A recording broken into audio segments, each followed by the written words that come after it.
quadro. Pastor Anselmo, ele é pastor lá no Rio de Janeiro, primeira região, e ele nos dá uma dica interessante sobre este tema liderança, que a nossa disciplina é liderança e missão. No livro dele, que ele intitulou A Revolução da Toalha, e eu brinco com ele, eu falo assim, você ainda tem aquele livro da toalha revoltada?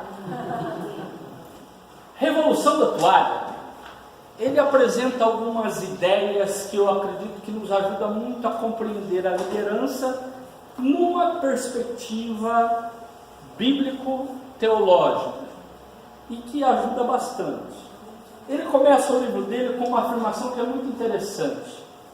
No campo da liderança, e ele vai dizer, especificamente a liderança serva, é um desafio complexo a ser trabalhado neste momento que vivemos como igreja e liderança cristã. A perspectiva que a gente tem de liderança é marcada por um autoritarismo, que a ideia de servir está muito ligado a ser subalterno. Ele fala que difícil que é trabalhar liderança, e quando você vai falar numa liderança serva, se torna mais difícil. Ele diz, olha, quando lemos o próprio movimento de Jesus e a leitura que aquele povo fazia de um líder, a gente já consegue entender os próprios seguidores de Jesus tendo dificuldades. Porque imagine que eles tinham um horizonte, que eles tinham em mente. Vem um Messias que vai nos liderar. A ideia de Messias é uma ideia de alguém muito forte. Forte de que perspectiva? Forte a partir dos exemplos que eles já tinham. Por exemplo, você tem um grande estrategista na Bíblia. Quando você olha para a história de Josué, você se aprofunda na figura deste personagem bíblico, você vê um estrategista. Quem pensa que Moisés guiou o povo pelo deserto, ele entrou na terra, e a terra foi ganhada assim de mão beijada, não foi não. Foi conquista. E claro que a forma da linguagem trabalhada na Bíblia não é uma linguagem jornalística, é um outro estilo literário, e a gente não consegue entender. Quando conta a história do Josué, que reúne o povo, e eles conseguem derrubar as muralhas de Jericó, nós estamos falando de um trabalho na inspiração de Deus, mas de conquista de uma cidade. A gente canta com tranquilidade, vem com Josué lutar em Jericó, e as muralhas ruirão, mas o que seria conquistar uma cidade naquele momento? O que seria viver essa expectativa de tomar uma cidade? Então, não foi algo fácil. Então era necessário um líder que soubesse trabalhar isso. E Josué foi um exemplo. Você tem um outro líder histórico do povo judeu que nós não temos na nossa Bíblia, através do cânon protestante, mas que é uma história muito presente na cultura dos judeus, que é a história de Judas Macabeu. Judas Macabeu foi um líder num momento difícil, momento em que os judeus precisavam se tornar independentes dos babilônios. E ele foi uma figura, um estadista, alguém importante neste processo histórico. Liderou o povo. Sabe aquela pessoa que tinha o respeito daquele povo? Esse era o Judas Macabeu. Você tem também na história secular Alexandre o Grande. Alexandre ficou triste porque ele falou assim: já conquistei tudo que eu podia, não tem mais nada para fazer agora na vida. Quer dizer, alguém que foi um grande líder. Você tem na própria mitologia, quando se fala de Aquiles, você está falando de alguém que consegue, enquanto guerreiro, estrategista, líder, ganhar muitas coisas. Então, se há uma coisa importante, é entender que na mentalidade daquelas pessoas, eles olhavam para a liderança, olhavam para o passado, olhavam para a história, pensando neste tipo de líder. Mas de repente, Jesus chega e muda. Se a perspectiva era a perspectiva de um Messias guerreiro, desbravador, conquistador, que chega chegando, Jesus faz algo muito diferente. Jesus apresenta um outro perfil de liderança. Jesus chega e diz: líder, na nossa vida, no nosso movimento, no meio do povo de Deus, é outra coisa. Não é essa expectativa que vocês têm. Líder é lavar os pés dos outros. Imagina que impacto foi Jesus dizendo: líder é aquele que lava o pé. Amém. Gente, tem serviços naquela sociedade cheia de espaços e de camadas, de status. Quando a gente usa a palavra servo, tem várias palavras do grego que a gente traduz para servo em português. Mas você tem doulos, é um tipo de servo, e você tem latrel, daí a palavra em português latrina, é aquele que é responsável por limpar aquelas partes que não são legais de limpar na casa. Por exemplo, não sei se nós temos enfermeiros e enfermeiras aqui, é uma profissão maravilhosa de cuidado. O que é cuidar das pessoas? Eu passei por uma experiência, eu fiquei com H1N1, fiquei 13 dias na UTI e quase faleci. Eu escrevi um texto e eu falo que Deus colocou anjos ao meu redor como prometeu nos Salmos, mas esses anjos não tinham asas, eles tinham estetoscópio, tinham seringa, tinham aquilo de medir pressão. Foram anjos que Deus colocou.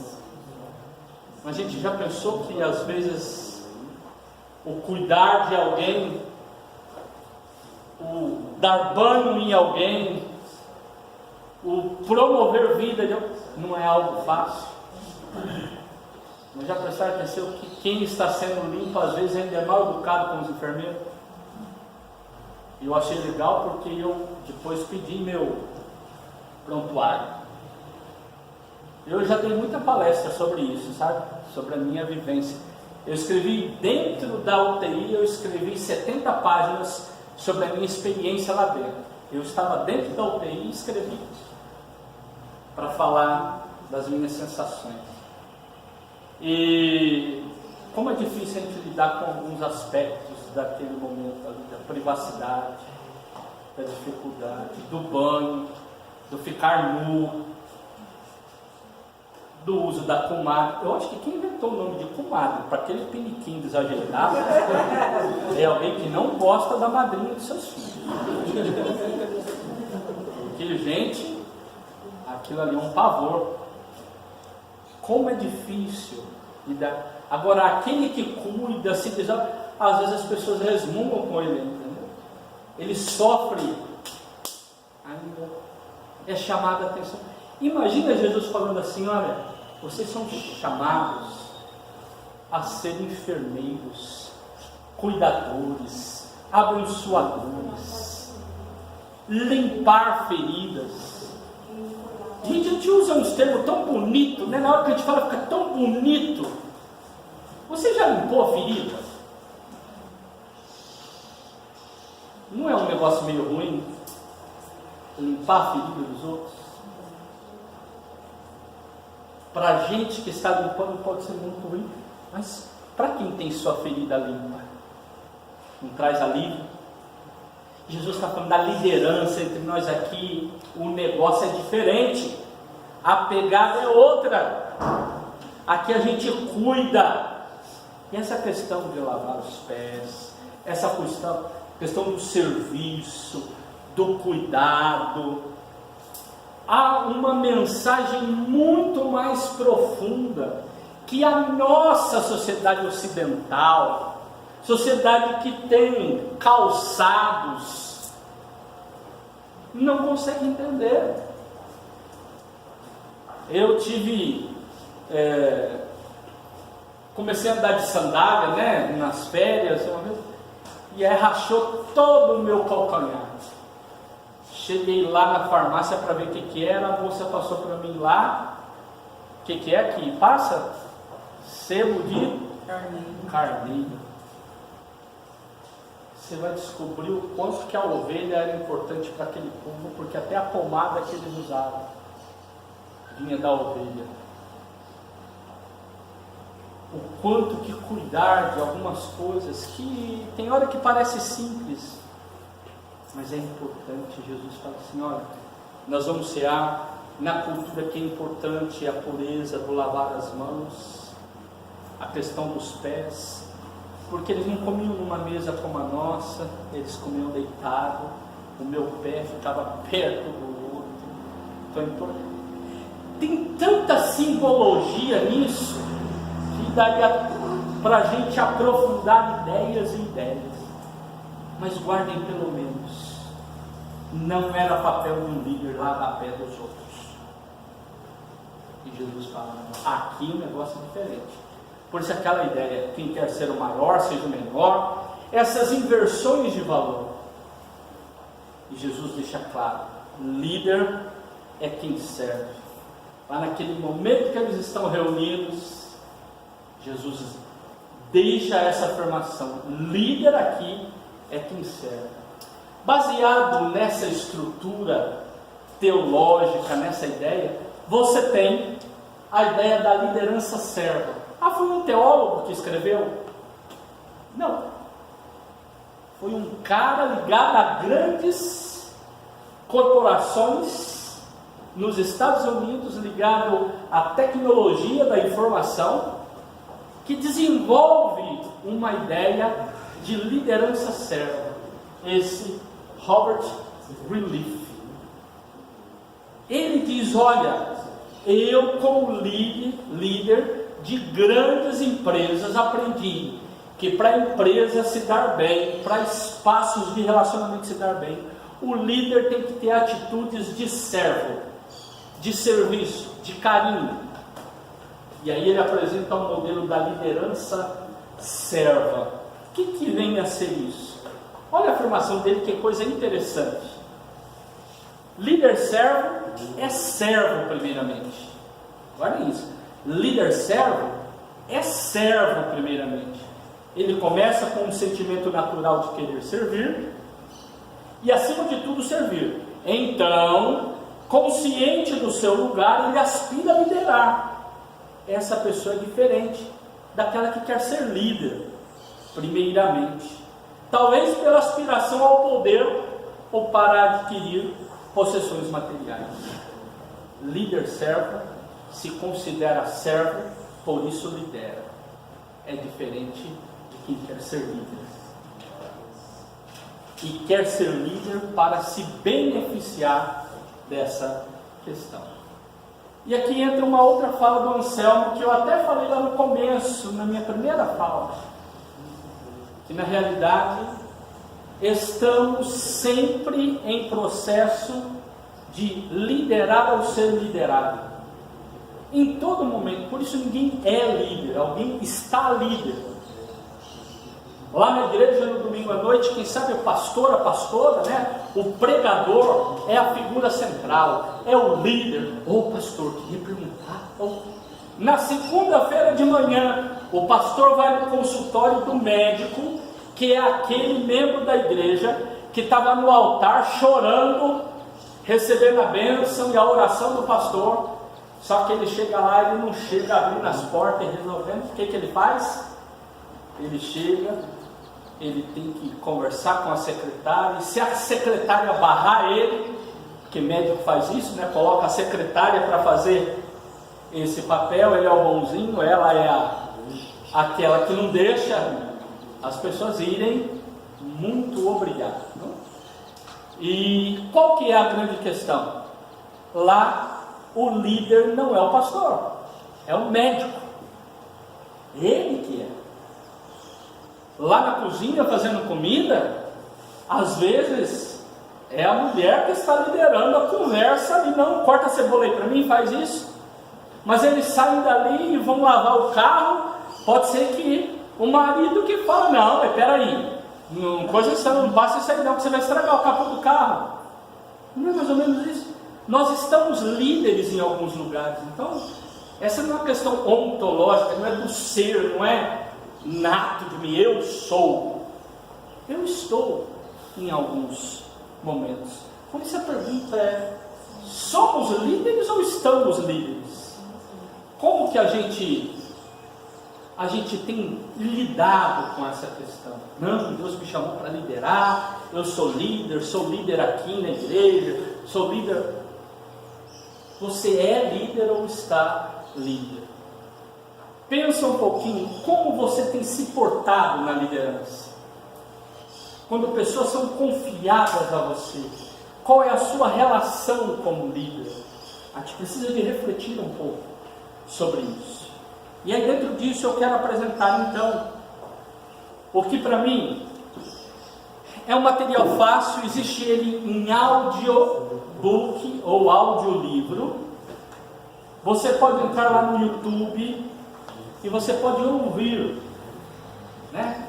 Salvar, colocar no carro enquanto está andando, viajando, enquanto está cozinhando, enquanto está fazendo alguma outra coisa, você pode ouvir. Você pode comprar, é um texto muito barato, O Monge e o Executivo. E aqui no Brasil nós não temos os livros do Greenleaf, porque aqui no Brasil quem ficou conhecido com essa ideia de liderança serva foram os textos de James Hunter, que lá nos Estados Unidos ele não é tão conhecido, ele é mais conhecido aqui no Brasil. No entanto, quem reproduziu os livros dele foi a Sextante. É uma gráfica, né, uma editora mais ligada a livros esotéricos, autoajuda, e ela vai reproduzir os livros do James Hunter.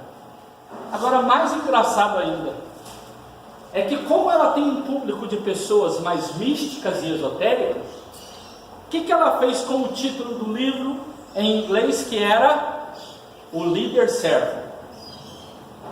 Ela traduziu para a nossa cultura, que tem um pouco mais de mística, como O Monge e o Executivo. Não dá muito mais pegada. O Monge e o Executivo está trabalhando uma novela, uma história, é fictício.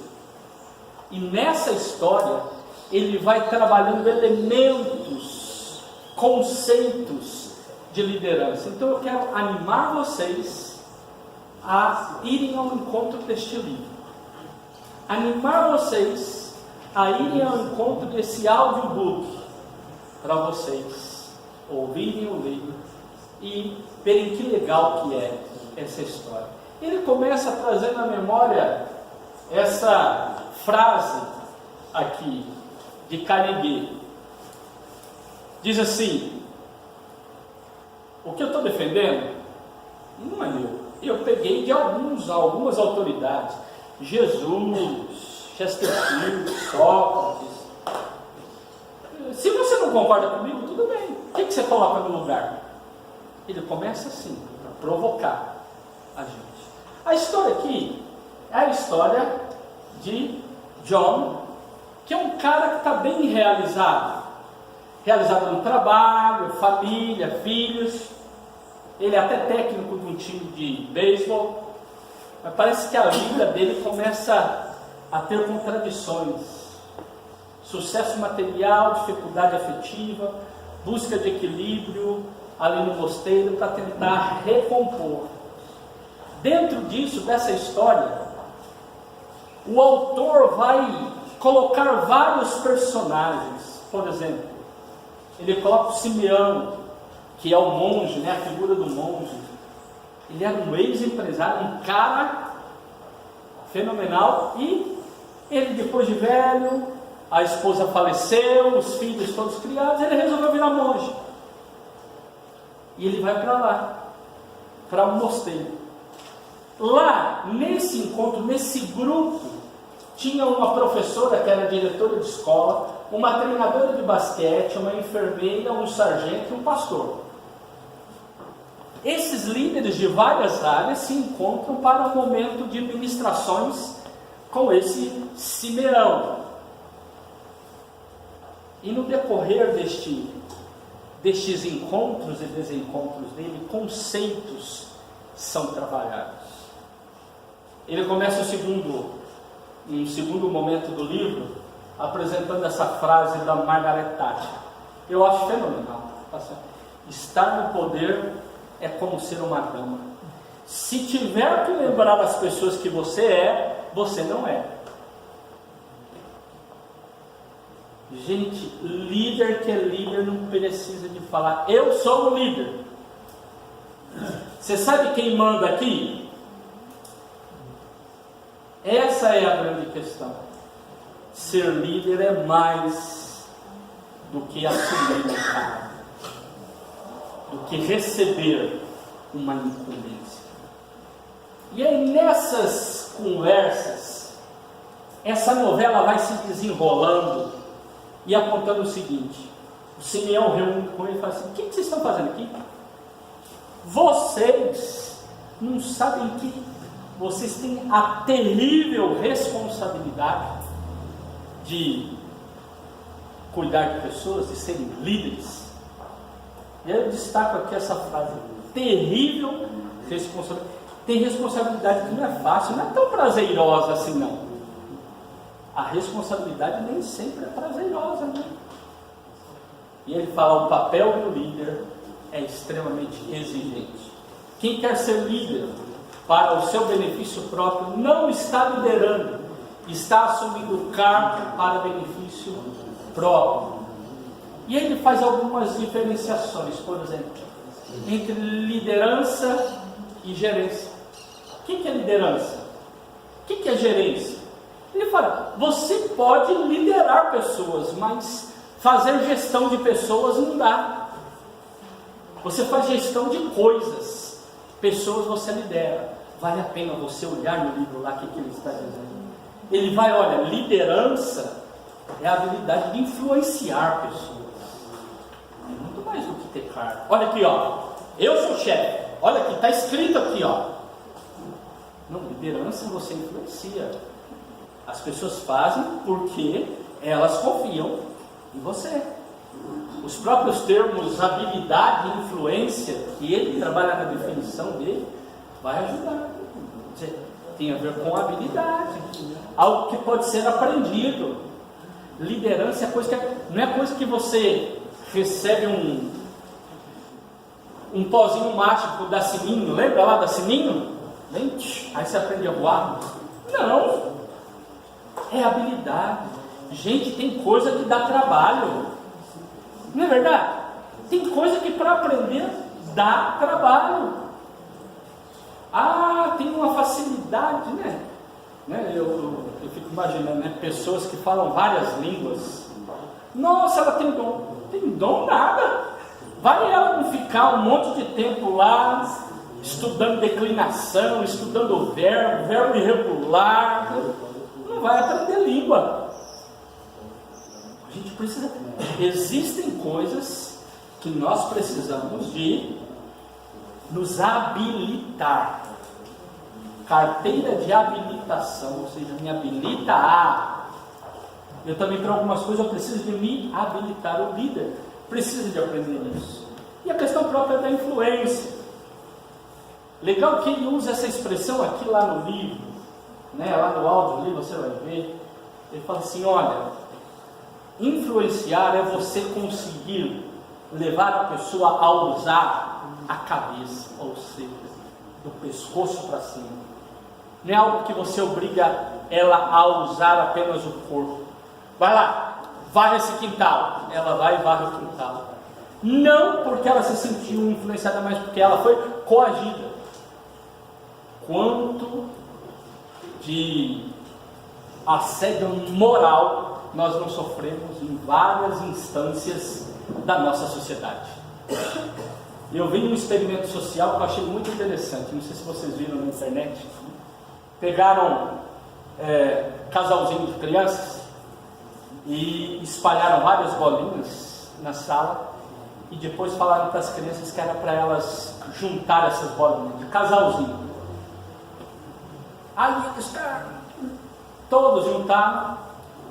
Aí na hora de presentear, né, de reconhecer, traziam uma vasilha com doce para o menino, transbordando assim, derramando, e para a menina só um pouquinho assim no fundo. Aí eles olhavam assim e ficavam. Às vezes uns meninos faziam assim. Outro menino falou assim: não é justo, ela trabalhou como eu, tem que ser igual. Agora eu pergunto para você, e na nossa sociedade, como tem sido? Mulheres que assumem o mesmo cargo que homens em empresas, têm o mesmo salário? Mulheres têm acesso a alguns cargos de liderança em certas empresas? Difícil. CEO de empresa, você coloca, conta nos dedos, são homens. A gente precisa de trabalhar o aspecto próprio da influência. Como que a gente influencia e ajuda aqueles que nós lideramos a entender processos, mais do que responder ao nosso mando. Eu mandei. Quando eu era criança, eu ouvi algumas vezes meu pai falar assim, né? Faz o que eu mando e guarda o que você sabe. Tá bom. Sou criança, ele é adulto, né, meu pai. Isso pode funcionar entre pai e filho. Porque eu acho que não é muito legal. Mas, em outros ambientes, faz o que eu estou mandando. É diferente. Influenciar é você convencer, conquistar. Ele fala também no livro sobre autoridade e poder. As definições, gente, dá para a gente trabalhar com perspectivas até teológicas. Fala assim, olha, o poder é faculdade. Faculdade de forçar, de coagir. Assim, ó, você vai fazer. Mas por quê? Porque eu estou mandando. Quem que é o chefe? Ou você faz ou eu te mando embora. Ou você faz ou eu te dou nota baixa. Quem que manda aqui? Eu ou você? Isso é relação de poder. E relação de autoridade? É a habilidade em levar as pessoas a fazerem aquilo que você acredita ser melhor, e aí você influencia. Materiais aqui vocês vão ter muito. O que eu quero de vocês? Que vocês leiam estes materiais. Estes materiais que eu vou deixar aqui, eu quero que anime vocês a irem ao livro, a irem ao audiolivro. Fala assim, eu vou dedicar. O audiolivro deve dar mais ou menos umas 5 horas e meia, mais ou menos, de audiolivro. Você vai ouvindo, na parte que chegou, parou, deu pausa, e assim vai. No YouTube você pode ouvir, na hora que você para, quando você for abrir de novo, ele já começa dali para frente. Então, aproveite isso. Só que nas minhas anotações, vejam quantas coisas, ó, eu estou deixando aqui mastigado para vocês olharem e verem possibilidades de estudar este material. Ok? Bem rapidinho para vocês verem. Isso aí é uma pincelada para você se animar a ir no livro. Mas eu gostaria de avançar um pouco e trabalhar com vocês aqui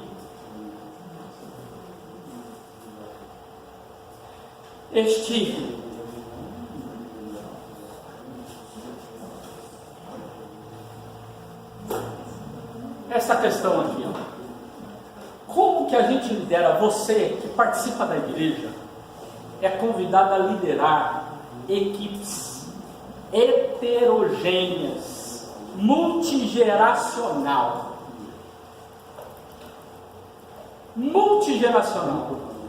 muito diferente em idade, com formações diferentes. E eu queria que você pensasse comigo aqui um pouquinho.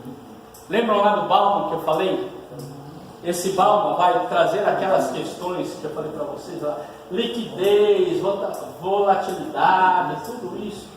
Essa sociedade que é uma sociedade que rompeu com as certezas. Manga com leite faz mal. Ela rompeu com isso. Então aqueles valores que a gente tinha na sociedade anterior, moderna, não, isso aqui está escrito, isso é verdadeiro, se fizer 2 mais 2 vai dar 4, é assim, é logo, mais no meu coração. E essa sociedade pós-moderna cria algumas questões que são diferentes. E aí o Bauman vai trabalhar aqueles livros que eu já contei para vocês, mas ele começa com um livro que fala assim, o mal-estar da pós-modernidade. Ele está trabalhando a ideia de pós-moderno, ou seja, depois desse tempo que a gente chamava de modernidade. Mas ele fala, não é pós-modernidade, nós ainda estamos na modernidade, porque a gente mistura coisas do jeito de pensar antigo com o jeito de pensar novo.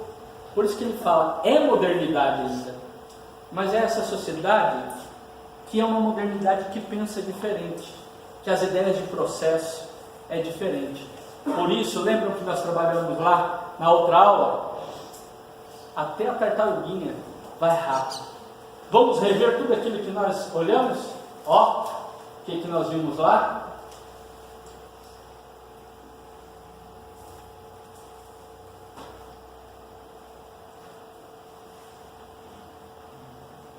Essa sociedade que nós falamos lá, que é a sociedade da rapidez, do WhatsApp, vamos, vai, já responde, é uma sociedade que mistura gente da era moderna com essa era pós-moderna, da modernidade ali. O que significa isso? Nós temos os B, BB, X, Y, Z. Pessoas que são formadas em sociedades e épocas diferentes. Professor, mas o que é isso? Essas letras aí, não estou entendendo nada. Então vamos pensar aqui um pouquinho. V, são os veteranos. Nós somos uma sociedade, na nossa igreja, nós temos pessoas acima de 70 anos. Foram forjadas numa sociedade que é uma sociedade muito diferente da nossa. Nós temos também os baby boomers. Quem são estes? São aqueles de 50 a 70 anos. Eles nascem num pós-guerra. É uma sociedade que fala assim, não faça guerra, faça amor. Nós precisamos de um mundo diferente. Nós temos depois a geração X, dos 36 aos 50, tem características próprias. Você tem a geração Y. Gente, geração Y não é menino de 14 anos, não. Os adolescentes. Hoje vai até os 35 anos. A adolescência, a geração Y vai até os 35 anos.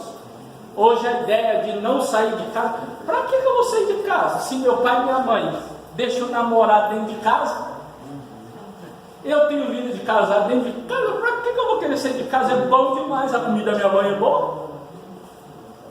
Essa questão mudou daquela geração diferente dos nossos avós, que a menina com 14 anos já casava, engravidava e começava a ser mãe. Com 25 anos, ela já era uma matrona. Tinha 10 filhos, tinha uma cara de 50, 60. Nós temos a geração Z. Esses que a gente chama de adolescente hoje é a geração Z. É a geração Y agudizada. Entendeu? Aquela geração que não tem, vamos dizer assim, não tem paciência para nada. Tinha um personagem antigamente que falava do tolerância zero, lembra? A geração Z é a geração da tolerância zero. Não quer nada. Por quê? Eles nasceram numa época diferente. É porque eles são maus? Porque nós não criamos direito? Não. Vamos fazer uma outra análise. Vamos aprofundar um pouquinho mais. Na realidade, quando a gente fala de geração, antigamente a geração era a diferença entre o pai, o filho e o neto. Geração tinha a ver quando o meu filho tinha o seu filho. Hoje, gerações são contadas a partir da tecnologia. A tecnologia que molda a diferenciação entre gerações. Disse que temos gerações a cada 10 anos agora. A cada 10 anos há uma geração diferente. No entanto, até os nossos aparelhos usam isso, né? Geração tal. Essa ideia de que há sempre uma mudança de geração. É muito legal porque o Chico Toicinho, vocês conheceram ele? Chico Toicinho dizia o seguinte: conhecimento é poder. Quem conhece manda. Não é mais ou menos assim? Quando você quer dar um bafão numa pessoa, o que você faz? Não sabe de nada. Eu sei. Pronto, acabou a conversa. Não é isso? Ah, não, mas não sei o que. Você não sabe de nada. Eu sei. Acabou a conversa. Quando falamos sobre conflitos, e aí a gente lidera conflitos na vida da igreja, lideramos pessoas das mais diversas, gerações das mais diversas.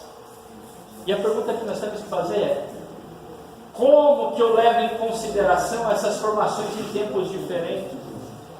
Vamos lá? A avó ou bisa pede para o adolescente ensinar a mexer no Zap.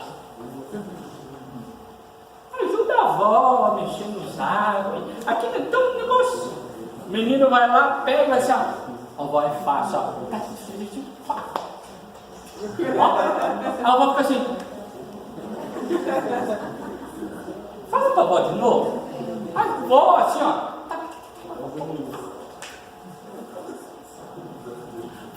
Vó, você não entende nada. Expliquei já falei, isso eu não pego, eu não vou ensinar mais.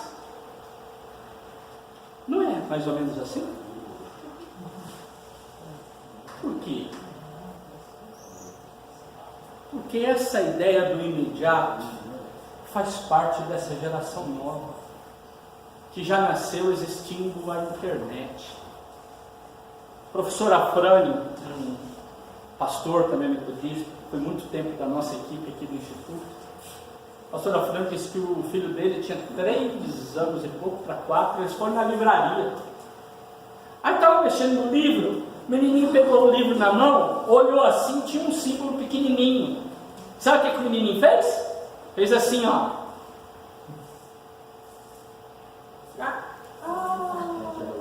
Na cabeça dele, tudo é touch. É só abrir que vai aumentar. Você acha que as crianças têm ideia de como produz leite? Quem dá leite é a prateleira do supermercado, não é vaca. Feijão, quem dá é a prateleira do supermercado. Agora, quem é daquela geração, os veteranos, ou mesmo dos baby boomers, qual que é a grande questão?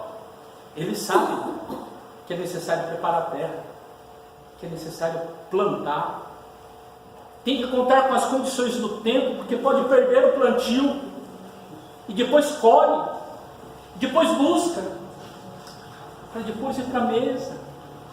O leite, você tem que cuidar do pasto, para a vaca se alimentar. Depois a vaca dando leite, o retireiro vai cedo. Cedinho ele vai, tira o leite da vaca, come o leite da vaca, leva para a cozinha para comer. Uma criança que acostumou a ir direto na geladeira, pegar o leite na caixinha e pôr no copo, quando a mãe já não dá no copo, não tem ideia de processos. E aí o grande problema nosso é que a gente pega alguém que é acostumado com processos, com pessoas que não são acostumadas com processos. E a gente não trabalha a ideia de que somos diferentes, não porque somos maus, um é pior ou melhor que o outro, mas porque fomos forjados em sociedades diferentes, temos jeito de pensar diferente, por isso a gente não consegue mudar algumas coisas, mas podemos ensinar a como conviver melhor. Mas sabe o que acontece na liderança? É que às vezes nós não levamos em conta isso. E aí, quem que lidera quem? Nesses processos intergeracionais. Antigamente nós vivíamos a chamada gerontocracia. O que é isso? O poder dos mais velhos. Por quê? Os mais velhos que dominavam a tecnologia, não é isso? Eu sou um pedreiro, vou ensinar um moleque a ser pedreiro. Eu tenho a tecnologia, eu vou ensinar. Me respeita e faz o que eu estou mandando. Isso desde a área do pedreiro até em todas as áreas. O mais velho é o que domina a tecnologia, o mais velho manda. E hoje, quem domina a tecnologia? Dá para ver a crise que nós vivemos no processo de liderança na sociedade e dentro da igreja. A dificuldade que a gente tem de entender o mais velho como uma enciclopédia da vida e que pode me ensinar coisas que não é aquilo que a tecnologia me ensina, mas é aquilo que o valor da vida ensina. E a pergunta é, quem que lidera quem? Hoje, quem tem liderado na nossa sociedade? Como fica a liderança num processo como esse? De gente diferente, olhares diferentes, gente enxergando 3 madeiras de um lado, gente enxergando 4 madeiras de outro lado, gente falando isso é 9, gente falando isso é 6, gente falando assim, não, isso aqui na realidade é assim, não, tem uma montanha aqui na frente desse desenho, não tem. Como que fica isso? Quem que lidera quem? O líder é aquele que ajuda na promoção de mudanças. Só que hoje nós vivemos uma sociedade tão acelerada que as mudanças são mais rápidas que os líderes. Antigamente, um grande líder provocava liderança, provocava mudança. Hoje, a mudança tecnológica é tão mais rápida que a pessoa não tem nem possibilidade. Lembram do The Flash? Gente, todo líder é datado hoje. Fica pensando, eu sou a última bolachinha do pacote, a cereja do bolo. Vai passar. Vai passar. Você não é, você está. Tem um prazo isso daí, porque as mudanças são mais rápidas, muito mais rápidas. Voltando lá no Anselmo, todo líder lidera alguma coisa. Lidera alguma coisa em qualquer lugar. A pergunta é como nós lideramos. Somos ou estamos líderes? Esta é uma pergunta importante. Este material vai estar lá para vocês refletirem também. Quero agora partilhar mais um material que vai estar lá. Esse aqui eu preparei. O pastor Cleison fez ele, não fez? Fiz. Então, esse material aqui eu partilhei num curso do ILE, que é o de liderança internacional, que é sobre mobilização. Como que a gente mobiliza pessoas? Algumas características importantes sobre liderança. A ideia central dessa aula foi: Deus procura homens e mulheres biblicamente comprometidos em compartilhar uma visão, estabelecer alvos, mobilizar o corpo de Cristo e superar obstáculos para alcançar nações para Cristo. Isso aqui, vamos dizer, era a ementa, a ideia fundamental dessa aula que teria que preparar. E aí, dentro disso daí, destaquei visão, alvos, superar obstáculos, mas de forma específica o mobilizar pessoas. Como que a gente mobiliza pessoas? Porque o líder é aquele que tem que falar: gente, vamos. Imagine só, vai ter um acampamento na igreja. Chego lá, gente, nós alugamos um lugar massa, fera, mas lá tem piscina, tem isso, nossos preletores, nós vamos fazer um acampamento, vai ser um acampamento de carnaval muito legal, vamos nos envolver, vamos mobilizando. Ou chegar lá assim: olha aqui, gente, nós já alugamos um lugar, quem quiser ir vai. Já falamos que é para se preparar para ir para o acampamento de carnaval. Ninguém está se envolvendo, ninguém quer saber de nada, eu não vou ficar me desgastando com ninguém aqui não. Quem vai mobilizar a gente? Como que a gente mobiliza pessoas? Como que a gente envolve pessoas? Se nem a gente acredita nisso, a gente precisa de acreditar, se apaixonar, a gente precisa se encantar e reencantar por aquilo que a gente quer levar as pessoas a crer.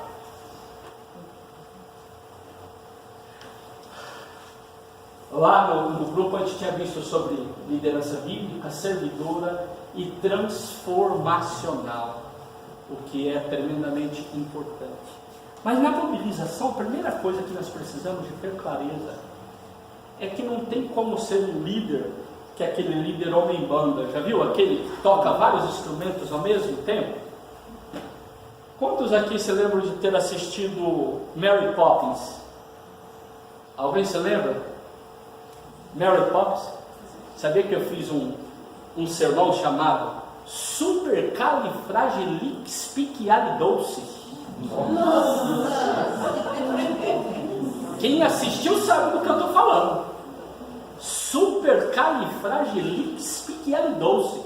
Para mim decorar esse negócio foi difícil. E eu não estava falando em línguas não, tá? Faz parte do filme. Porque a Mary Poppins, ela canta uma música dizendo: se você não tiver o que falar, e se o que você vai falar não vai ajudar em nada, fala simplesmente supercalifragilisticexpialidocious. E eu estava pregando sobre isso. Olha, se o que você vai fazer não edifica, não abençoa, então não faz. Se você for fazer, então só fala assim: supercalifragilisticexpialidocious. A gente precisa de ter ideia. Lá na Mary Poppins tem um cara que toca isso aí, né? Ele toca esses vários instrumentos. Como a gente precisa de entender que nós não tocamos todos os instrumentos sozinhos. Se a gente quer fazer uma boa música, a gente precisa da orquestra. É a composição, é a harmonia de vários instrumentos, mas várias pessoas tocando.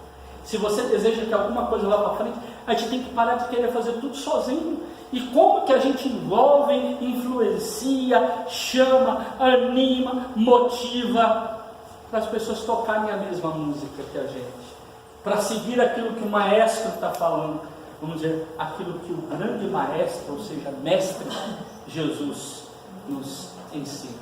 Vamos olhar para Jesus? Jesus dá uma lição para a gente que é fenomenal.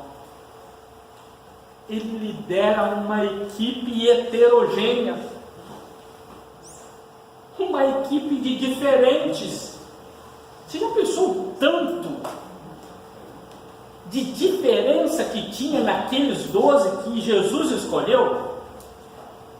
Jesus devia ter trabalhado mais com pessoas que tivessem a mesma visão, né? Mas pensem comigo. Olha o que o texto bíblico diz. Marcos 10, 2 a 4 diz assim: ora, o nome dos 12 apóstolos são estes. Primeiro, Simão, por sobrenome Pedro, e André, seu irmão, Tiago, filho de Zebedeu, e João, seu irmão, Filipe e Bartolomeu, Tomé e Mateus, o publicano, Tiago, filho de Alfeu, e Tadeu, Simão, o Zelote, e Judas Iscariotes, que foi quem o traiu. Gente, Jesus não batia bem da cabeça, não, para juntar esses caras. Olha que coisa doida. Dentre algumas explicações aqui, Jesus fala sobre um tal de Mateus. O Mateus era o quê? Publicano. O que é publicano? Cobrador de impostos. Ele cobrava imposto de quem para quem? Ele cobrava imposto dos judeus para os cofres romanos. Quem que é esse tal de Simão aqui? Ele é o quê? Zelote. Quem é o Zelote? Um movimento nacionalista que odiava os romanos, que andava com uma faquinha escondida aqui, assim que pudesse, ó. Eu fico imaginando que o Mateus ficava sempre assim do lado de Simão. Dá para entender que Jesus chama esses dois caras que são opostos na sociedade, um pró-romanos, um nacionalista ao extremo. É a mesma coisa de chamar um corintiano e um palmeirense e falar: vocês vão se abraçar agora, hein? Gente, coloca um Pedro. O Pedro era um cara retado. Eu fiz um sermão que eu faço a defesa de Pedro. Porque, gente, eu não gosto de falar mal do Pedro, não. Porque o Pedro é o seguinte: Pedro negou Jesus, né? Ele negou Jesus porque ele foi o único que teve coragem de sair do cenáculo e ficar rodeando onde Jesus estava. Ele tentou cumprir aquilo que ele falou que ia fazer. Ele não deu conta. Os outros 10 estavam onde? Pô, quem não tenta não erra, ué. Aí não vale. Aí não vale comparar. Uma pessoa que fala muito vai comer erro, vai cometer erro, vai trocar palavra. Quem escreve muito vai errar alguma coisa. Agora quem não escreve nada nunca vai errar. O Pedro só errou porque ele teve coragem. Ele ficou sondando, ele olhava de cá, ele ia de lá, ele queria. Mas na hora H, até que o galo cantou. Gente, coloca um vão, um doce. Amados, ele é o discípulo amado. É outra postura. Coloca pessoas que têm ideias diferentes, um Tomé. Olha a equipe de Jesus. É uma equipe de diferentes. Gente, deu um trabalho lascado colocar cada coisa de uma cor, viu? Mas a ideia era uma identidade visual. Que você diz que diferente é diferente. Diferente é diferente. E a gente tem dificuldade com isso. Esses 12 apóstolos, quem eles são? Quais as características? As profissões, o jeito de ser, a família. Gente, eles não eram igualzinhos, não. Eles tinham dificuldades. Mas Jesus chama os diferentes e constrói com eles. Jesus forma a sua equipe.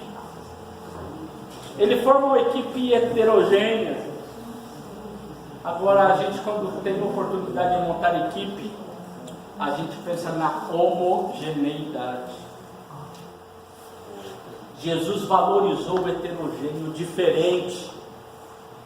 Mas a gente tem dificuldade com isso. Só trazendo um pouquinho a ideia aí, né? Cada língua tem os seus radicais. Radical é aquilo da palavra que é a raiz mais importante. Aí você coloca prefixos, você coloca sufixos, e aí você vai montando palavras. dentro do radical grego, da raiz, você tem essa palavrinha hétero e nomo. Hétero e nomo. Hétero é o que? Hétero e homo. Hétero é o que? É a ideia do diferente, do oposto. Por isso, heterocromia, cores diferentes. Heterodinâmico, força diferente. Heterossexual, tão forte hoje. As pessoas falando sobre homossexual, heterossexual, sexo diferente. Heterotérmico, temperatura diferente. Homo seria o que? Homocromia, cor igual. Homodinâmico, poder, força igual. Homossexual, mesmo sexo. Homotérmico, mesma temperatura. Agora, quando nós usamos o termo heterogêneo, homogêneo, nós estamos falando do quê? Da gênesis, do gene. O gene diferente, a origem igual. Diversidade é uma coisa que a gente precisa aprender a trabalhar.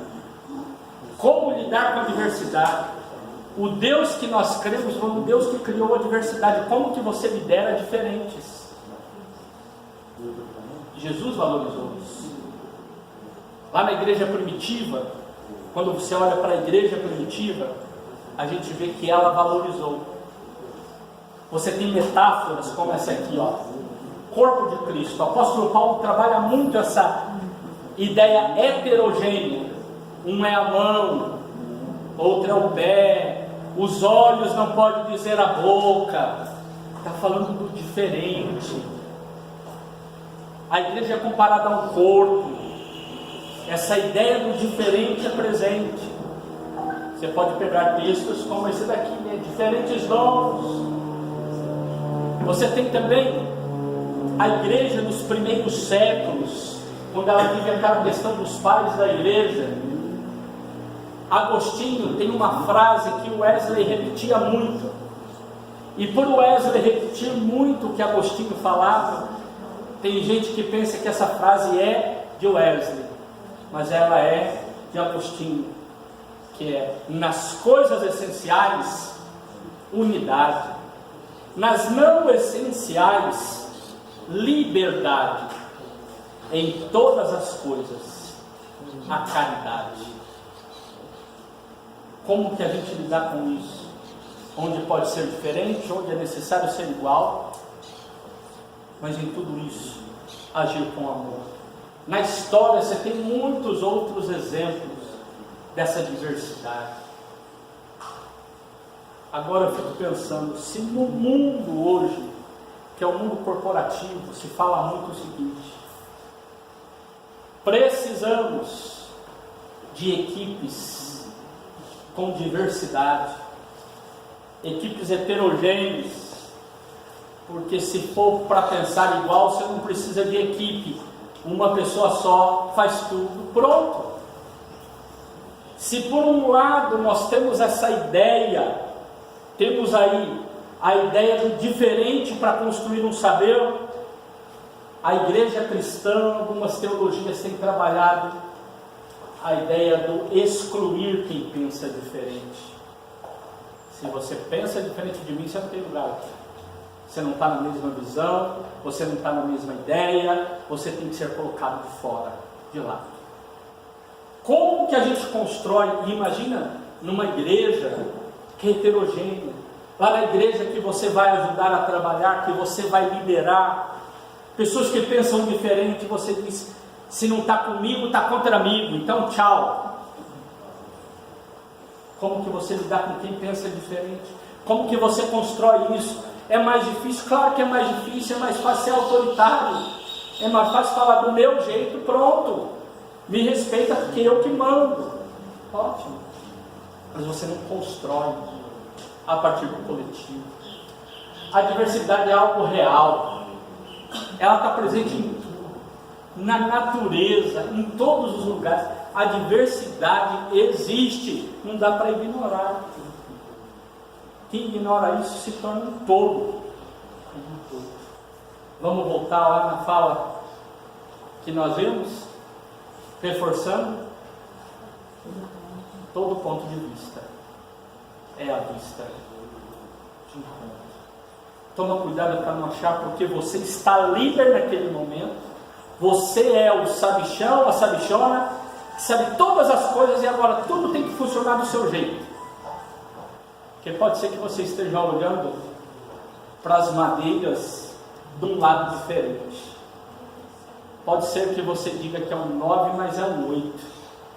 Pode ser que você esteja pensando assim, olha, a ideia de hierarquia é o que manda, e é o próprio texto bíblico. Você vai encontrar textos mal interpretados, principalmente das chamadas cartas pastorais, que tem um modelo hierárquico dizendo bispos, presbíteros, diáconos, que era a estrutura das igrejas da Ásia Menor. Mas veja que a estrutura apresentada pelo apóstolo Paulo nas cartas dele é uma estrutura carismática, ou seja, dos dons. Se o teu dom é ser pé, seja pé. Se o teu dom é ser olho, seja olho. Se o seu dom é ser mão, seja mão. Nós somos um corpo. Mas aí a gente não consegue fazer essa leitura. Como que é ser um líder numa igreja de dons e ministérios? Numa igreja que valoriza essa ideia carismática de Paulo, de que Deus te capacitou com um dom, e o teu dom tem lugar aqui na nossa igreja. O teu dom tem lugar aqui neste espaço que nós servimos.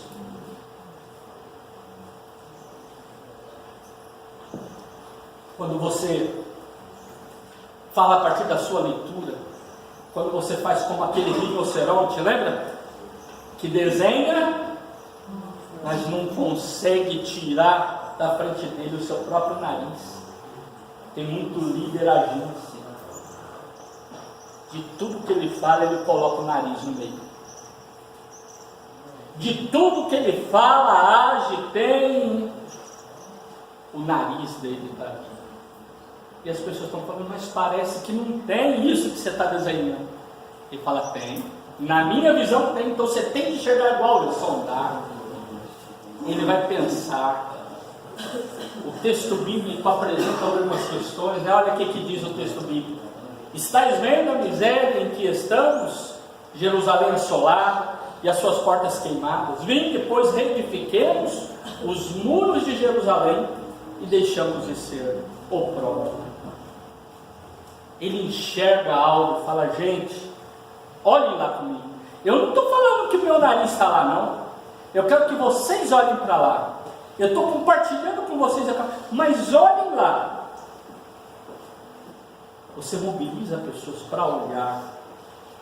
E aí você precisa de entender algumas coisas, como a importância do encorajamento. Gente, vamos, vai ter acampamento, vai ser legal, convida alguém.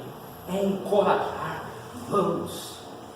Mas o líder, a líder desmotivadora, aquela que chega lá e fala, se não quiser não vai. A igreja paga, nós já pagamos mesmo, o orçamento da igreja. Precisa de ter exemplo pessoal. Gente, como é que você vai liderar alguma coisa se as pessoas não veem na sua vida isso? A vida tem que ser. Lembre-se, as pessoas podem não ler a Bíblia, mas leem nossas vidas. Elas veem a gente, e aí a gente fala bonito, mas vive feio. Isso a gente chama de metacomunicação. É uma comunicação que está além daquilo que foi falado. Isso dentro da área da comunicação, né? A gente vê muito, né? E aí, tudo bem? Tudo? Você sabe que não é verdade, não está nada bem. Ela deixou claro, ainda tem que falar. Está, tudo bem. Ter uma liderança corajosa, gente. As pessoas devem firmeza, né? não é autoritarismo, não, firmeza, de ânimo, não, gente, vamos, nós estamos nessa. Então imagine comigo, o Neemias vai trabalhar um pouco isso. Ele está lá só, vamos galera, uhul, vamos! A coisa está acontecendo e ele está animando o povo. O texto fala assim, olha, nem eu, nem meus irmãos, nem meus moços, nem os homens da guarda, o que acontece? Largávamos as vestes, nossas vestes. Cada um se deitava com as armas à sua direita. Gente, não para. Não adianta você falar, ó, pega firme, ó, vem, participa mais. Se você que lidera, não participa. O que adianta você falar assim, olha, é bom vir na escola dominical, se você não vai na escola dominical. O culto é uma bênção, não perde o culto, não. Mas a pessoa fica fora do culto mais tempo do que dentro do culto. As pessoas não leem a Bíblia, mas lê a tua vida. E elas estão vendo isso daí. Quando você olha lá, por exemplo, de Neemias, você vê muito disso. E aí a liderança corajosa. Porém eu disse, homem, como eu fugiria? E quem há como eu, que entre no templo para que viva? De maneira nenhuma entrarei. Ele deixa claro a postura. Resultados. As pessoas de diferentes lugares se envolvem. As pessoas acreditam em você. Se até para fazer coisa ruim as pessoas conseguem. O Hitler não conseguiu movimentar toda uma geração e uma sociedade. Professor, licença rapidinho. A Cleide pediu para perguntar se falta alguém lá com ela, que é para ir lá. Ela deu mais da inscrição.